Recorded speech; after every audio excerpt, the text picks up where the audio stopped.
اور لوگ بعد میں زیارت بھی کرنے جا رہے ہیں تو کچھ دعا تو نہیں یاد ہے نا, چاروں کل پڑھ دیا, جو چھوٹی چھوٹی صورت وہی بخش کے چلے آئے. میرے بھائیوں, بدعت کر کے آپ اسے ثواب دے رہے ہو کہ اپنی آخرت برباد کر رہے ہو؟ نہیں پہنچا سکتے آپ ثواب. چوتھی شکل جس کے ذریعے سے ہم مردے کے ساتھ کچھ بھلا کر سکتے, دعا کر سکتے ہیں. عام دعائیں مسجد میں, گھر میں, چلتے پھرتے, کبھی بھی بغیر فکس کیے آپ دعا کر سکتے ہیں. اللہ نے قرآن میں کہا ہے والذین جاؤوا من بعدهم یقولون ربنا اغفر لنا ولاخواننا الذین سبقونا بالایمان ولا تجعل في قلوبنا غلا للذین آمنوا ربنا انک رؤوف رحیم. کہ جو بعد میں آنے والے لوگ ہوں وہ اپنے سے پہلے مومن مردوں مومنہ عورتوں کے لیے دعائیں کر دیں, اے اللہ ان کے گناہوں کو معاف فرما دے, اے اللہ ہمیں بخش دے, ان کو معاف فرما دے, ان کو بھی بخش دے, اے اللہ ان کے خلاف اگر ہمارے دلوں میں کوئی بغض ہے تو وہ نکال دے. یہ عام دعا ہے, یہ اپنے گھروں میں بھی آپ کر سکتے ہو, کہیں بھی کر سکتے ہو. اگر آپ کو ہے محبت اس جانے والے سے تو یہ تو آپ کے لیے کھلا دروازہ ہے, کسی کوئی پابندی نہیں ہے, رات دن کی کوئی پابندی نہیں, کوئی وقت کوئی دن کوئی پابندی نہیں ہے, آپ جب چاہو جب کر سکتے ہو. لیکن اس کے لیے دن نہیں خاص کرنا کہ 15 شعبان کو یہ کام کریں گے, فلاں تاریخ کو فلاں رات کو کریں گے اور وہاں جا کے کریں گے, اس اہتمام سے کریں گے. اور پانچویں شکل جو ایک خاص شکل ہے, باپ دنیا سے گیا ہے, چلا گیا ہے. ہمارے نبی نے فرمایا جب دنیا سے انسان جاتا ہے تو اس کے اعمال کا دروازہ بند کر دیا جاتا ہے. صحیح مسلم کتاب الوصیہ 1631 کی روایت ہے, انقطع عنہ عملہ الا من ثلاث, عمل کا دروازہ بند. اب رجسٹر میں نیکیاں نہیں لکھے جائیں گے, کچھ خاص دروازے کھولے گئے ہیں جو مرنے کے بعد بھی لکھا جاتا ہے, اسے ملتا ہے فائدہ. فرمایا اللہ کے رسول صلی اللہ علیہ وسلم نے صدقہ جاریہ, علم جو اس نے دنیا کو دیا جس سے لوگ نفع اٹھا رہے ہیں, او ولد صالح یدعو لہ, یا اس کی وہ نیک اولاد جو اس کے لیے دعائیں کر رہی ہو. آپ حدیث کے ذخیرے کو اٹھا کے دیکھیے, میرے نبی نے جہاں یہ بات بتائی کہ ایک مردے کے لیے اپنے والد جو انتقال کر گئے اس کے لیے بیٹا کیا کرے, کیا میرے نبی یہ نہیں کہہ سکتے تھے کہ قرآن کی تلاوت کر کے اپنے باپ کو بخش دے؟ کس نے روکا تھا آپ کو کہنے سے؟ نہیں اجازت ملی, آپ نے کہا دعا کرے اور دعا کا آپ نے ذکر فرمایا.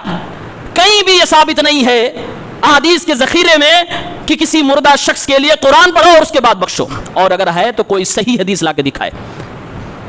نہیں موجود ہے. نبی نے فرمایا دعا کرے. اب وہ بیٹا دعا آسان بھی ہے, دعا مشکل بھی نہیں ہے, اس میں آپ کا مال بھی نہیں خرچ ہو رہا, غریبوں کے لیے بھی دین ہے, امیروں کے لیے بھی دین ہے, ہر کسی کے لیے دین ہے اور بالکل آسان ہے. وہ آسان کام نہیں کرنا چاہتے کیونکہ دنیا اس میں نہیں دیکھے گی نا کہ تم دعا کر رہے تھے. دنیا کس میں دیکھے گی جب 1000 لوگوں کو بلا کے اور اپنے باپ کے مرنے کے غم میں, اس کو آپ غم کہتے ہو, میں کہتا ہوں خوشی میں, کیونکہ دعوت خوشیوں میں ہوئی ہے. شریعت کھنگال کے دیکھیے, دعوت کسی غمی میں نہیں ہوئی ہے کبھی بھی. دعوت ہمیشہ خوشی میں ہوئی ہے, چاہے عقیقہ ہو چاہے ولیمہ ہو, خوشیوں ہی میں رکھی گئی ہے, چاہے وہ عید کا ماحول ہو. غمی میں کبھی دعوت نہیں ہوئی ہے. آپ لیکن اس کا غم, ہم تو کہیں گے خوشی میں, اپنے باپ کے مرنے کی خوشی میں آپ دیگے بنواؤ اور اس میں 1000 لوگوں کو کھلواؤ, تب لوگ کہتے ہیں ہاں یہ اپنے باپ سے محبت کرتا تھا. او ولد صالح یدعو لہ, نیک بیٹا اپنے باپ کے لیے دعا کرے. یہ اس پر کون عمل کرے گا؟ اس پہ حافظ جی لوگ عمل کریں گے. 100 پیارے پیارے نورانی چہروں کو بلا لیں گے, ایک ایک پارا پکڑا دیں گے, آدھا پارا پکڑا دیں گے, پڑھوا لیں گے, ایک ٹائم کی بریانی کھلا دیں گے, 100 500 200 روپے ہاتھ میں رکھ دیں گے. اب کیا کیا آپ نے؟ قرآن پڑھ دیا, ٹھیک ہے, ثواب لے کے نہیں جانا, ہمارے باپ کو ٹرانسفر کرو. یہ دین کہاں سے آیا؟ اپنے علماء کے فتوے پڑھ لو. اس کو ان لوگوں نے حرام کہا ہے, کہا یہ غلط ہے جو مروجہ طریقے پہ چل رہا ہے. میرے بھائیوں میرے دوستوں, اور جو پیسے لے کر یہ کام ہو رہا ہے نا, اس پر خود علماء احناف متفق ہیں کہ یہ حرام ہے. وہ تو یہاں تک کہتے ہیں کہ جو پیسے لے کر قرآن پڑھتا ہے اس کو خود نہیں ثواب ملا, دوسرے کو کیا دے گا, دوسرے کو کیا بخشے گا. یہ خود وہ علماء کہتے ہیں جو جن کے ہاں تھوڑی سی گنجائش بھی ہے. ہمارے یہاں کوئی گنجائش نہیں ہے.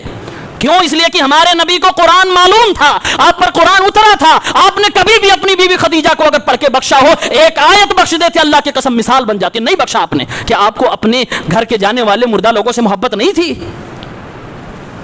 آپ کی زندگی میں آپ کے جانثار صحابہ, آپ کے چچا, آپ کے لیے جان دینے والے حضرت حمزہ کا انتقال ہوا, کہ آپ کو یہ علم نہیں تھا کہ آپ ان کے لیے کچھ بخش دیتے؟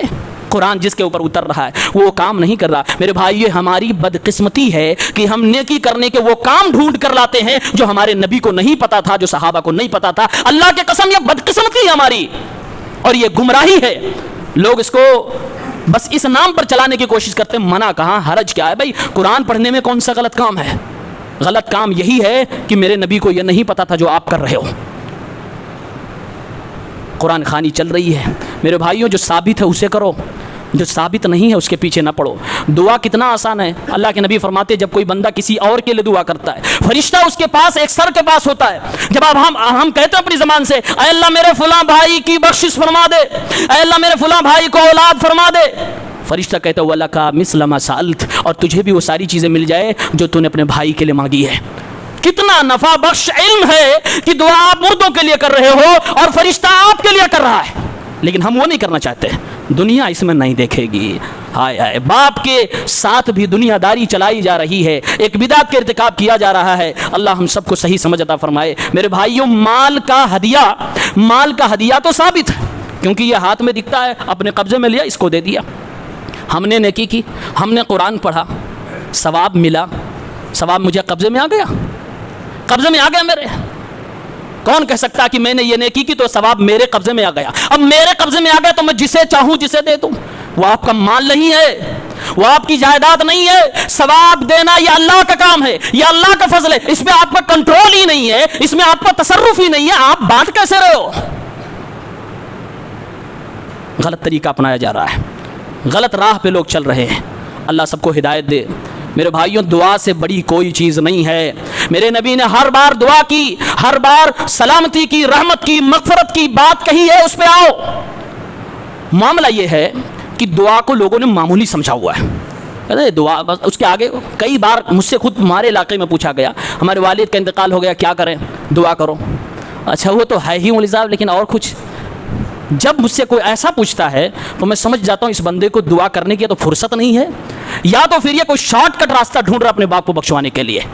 اور شارٹ کٹ راستہ وہی ہے کہ 10-20 ہزار 50 ہزار خرچ کرو، باپ کو جنت میں ڈھکیلو، پھر دنیا اپنی سمیٹو. بھائی دعا کے لیے کہا گیا، دعا میں آپ کو حرج کیا ہے؟ جو نبی نے بتایا اس میں آپ کو کیا پریشانی ہے؟ زندگی بھر آپ نے دعا کی ہے، قرآن نے ہمیں دعا سکھایا، میرے نبی نے کہا نیک اولاد ہے تو دعا کرے. دعا میں آپ کا پیسہ نہیں لگتا، فرشتے آپ کے لیے بھی دعا کرتے ہیں. آپ کو مصیبت کیا آ جاتی ہے کہ نہیں اس سے نہیں پیٹ بھر رہا ہے، سیٹسفیکشن نہیں ہو رہا ہے، باپ کے لیے کیا کریں؟ کبھی کبھی آدمی اپنی جان چھڑانے کے لیے کہتا ہے او ٹھیک لیکن ہمارے گھر کی عورتیں نہیں مان رہی ہیں. وہ کون سی عورت ہے جو اپنے گھر کے ذمہ داروں کی بات نہیں مان رہی ہے؟ میرے بھائیوں، دنیا تو چلا ہی رہی تھی، اب دین بھی وہ چلا رہی ہیں. کم سے کم اتنی تو چھوٹ نہ دو کہ دین کے معاملے میں بھی وہ آپ کے سروں پہ بیٹھ جائیں. دنیا کے معاملے میں آپ بٹھائے یا آپ جانو، آپ کی دنیا جانے، لیکن دین کے معاملوں میں اگر غلط راہ پہ جا رہی ہیں وہاں بھی اسٹرکٹ ہو جاؤ، وہاں آپ سخت ہو جاؤ. صدیقہ عائشہ سے کوئی زیادہ، اللہ کے نبی سے زیادہ کوئی محبت کرنے والا نہیں ہے، لیکن جب ضرورت پڑتی تھی آپ صلی اللہ علیہ وسلم بھی وہاں سخت ہو جاتے تھے، وہاں سخت ہو جاتے تھے. آپ بھی سخت ہو جاؤ. یہ محبت نہیں ہے، یہ ڈر ہے جو سب کے دلوں پہ غالب ہے. اللہ ہم سب کو قوام بنائے، رجال بنائے، صحیح مرد بنائے، ایک مرد مومن کی طرح زندگی گزارے. یہ عورتوں کے بہانے سے بدعت گھر میں لانے کی کوشش نہ کرو.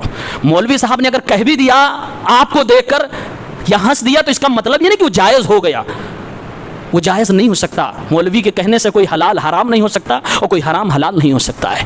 اس لیے کبھی بھی کسی کے منہ سے زبردستی جملے نکلوا کر اپنے گھر میں بدعت لانے کی کوشش نہ کرو، بہانے سے نہیں. اللہ تعالیٰ ہم سب کو بخش دے، معاف فرما دے. آمین.